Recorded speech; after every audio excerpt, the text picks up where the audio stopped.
السلام عليكم ورحمة الله وبركاته. ازيكم يا حبايبي؟ عاملين ايه؟ وحشتوني جدا جدا جدا. معلش حقكم عليا، متأخرة عليكم كتير المرة دي، بس اوعدكم ان شاء الله مش هنقطع الفيديوهات. معاكم قناة سدرة لقراية الفنجان. وحشتوني كتير كتير كتير. متشكرة جدا جدا على اللي كان بيدخل يسأل عليا. هسيب لكم رقم التليفون بتاع الواتساب للقراءات الخاصة أسفل الفيديو. وتعالوا نشوفوا النهاردة معانا برج الجوزاء. برج الجوزاء. شوفوا حظه النهاردة في الفنجان بيقول ايه. بسم الله بسم الله بسم الله.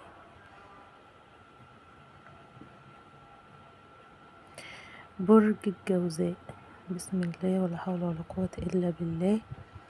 بسم الله.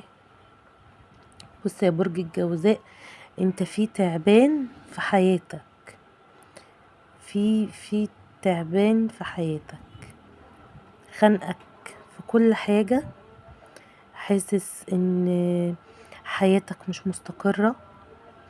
بتخش في حاجة تبقى مرتاح فيها، بعد كده بتحس ان انت مش مرتاح.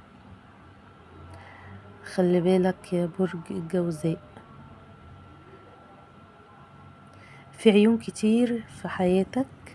في حد أذيك، في حد أذيك يا برج الجوزاء. في جزء كده في قلبك مضلم، مش حابب تفتحه ومش حابب تنور قلبك لحد. في جزء في قلبك كبير مضلم يا برج الجوزاء. لسه خارج من حياة عاطفية بائسة. تمام. في حد أذيك جامد، في حد أذيك جامد. وللأسف يا برج الجوزاء انت مش عارف تاخد حقك منه. مش عارف تاخد حقك منه. حاسس ان انت في دوامة ومش عارف تطلع منها. انت في عين كبيرة في حياتك يا برج الجوزاء. بص، في عين كبيرة في حياتك، يعني تعابين وعين. حد أذيك، مش ماشي في طريق مستقيم. حاسس ان طريقك وحياتك مش مستقيمة، كلها مطبات و لا. وفي عيون جيت، ما طلعتش عين واحدة يا برج الجوزاء، ده طلعت عيون كتير في حياتك. عايز توصل لبر الأمان ومش عارف. عايز توصل للبر ومش عارف.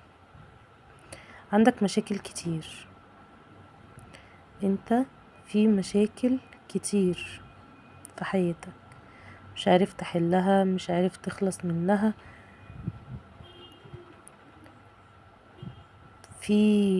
في واحدة متعلقة في رقبتك، او واحدة انت ظالمها، واحدة انت مقصر في حقها. والدتك، مراتك، خطيبتك، اختك، بنتك، مديرتك في الشغل انت مقصر في حقها، يعني مقصر في حق شغلك.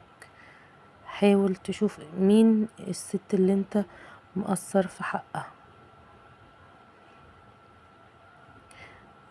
طريقك قلنا ان هو مش مستقيم.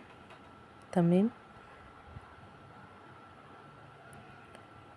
حاول تقرب من ربنا يا برج الجوزاء شوية. في حد واكل حقك، في حد واكل حقك، واكل ورث، واكل قبض، واكل حق ليك. يعني كان ليك حق في مشكلة في حياتك، ماديا عاطفيا معنويا. في حد واكل حقك.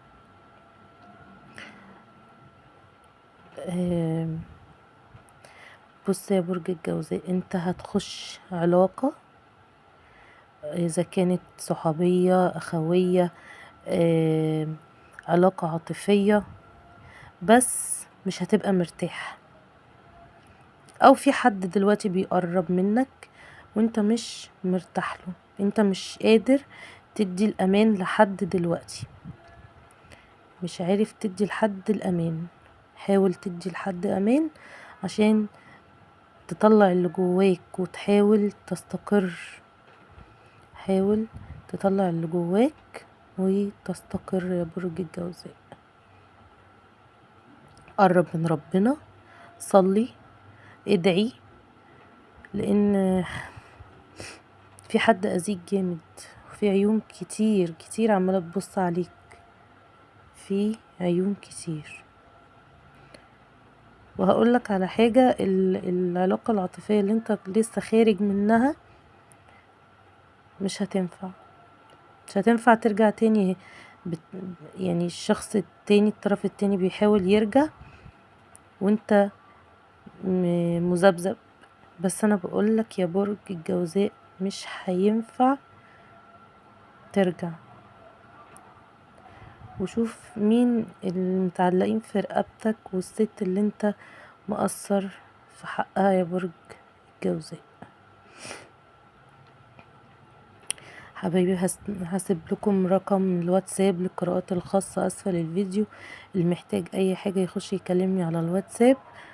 واشوفكم ان شاء الله في فيديو جديد ببرج جديد. واحب ان انتوا تكتبولي في الكومنتات محتاجين برج ايه المرة الجاية. واشوفكم على الف خير، والسلام عليكم ورحمة الله وبركاته.